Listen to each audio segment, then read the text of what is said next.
Hello বন্ধুরা, গিয়েছিলাম দীঘার জগন্নাথ মন্দিরে।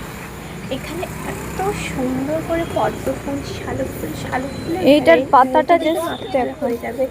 কত রকমের ভ্যারাইটি এবং কত বড় বড় পদ্ম ফুলের পাতা এবং বড় বড় পদ্ম ফুলগুলো রাতের কারণে ভালোভাবে দেখা যাচ্ছিল না, কিন্তু অনেক বড় বড় পরি হয়েছিল। আর আমরা যেহেতু কোন টিম গেছিলাম, যদি মোবাইলটা পড়ে যায় এখনই যাবে।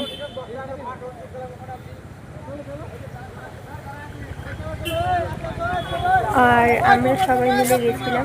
আমি আজকে ভালো জায়গায় বসবো। আর দেখো আমরা কয়জন মিলে গেছিলাম, অনেকজন মিলে আমরা গেছিলাম প্রায়।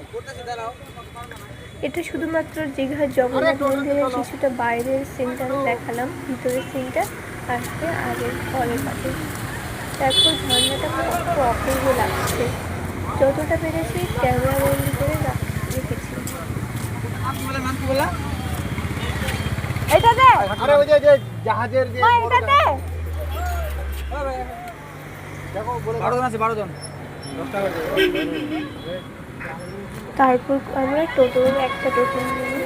তো টোটোতে চাপাচাপি করে বসে যাই, জায়গায় একদমই হচ্ছিল না। চাপাচাপি করবো যেহেতু আমি একটু ছোটো তাই নিয়েছিলাম, বাকি ছোটো বাচ্চারা ছিল।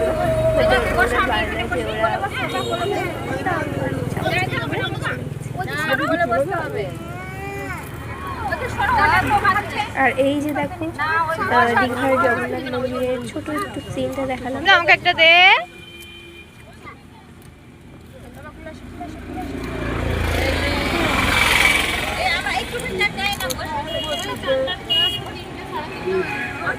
খাওয়ার ছিল না।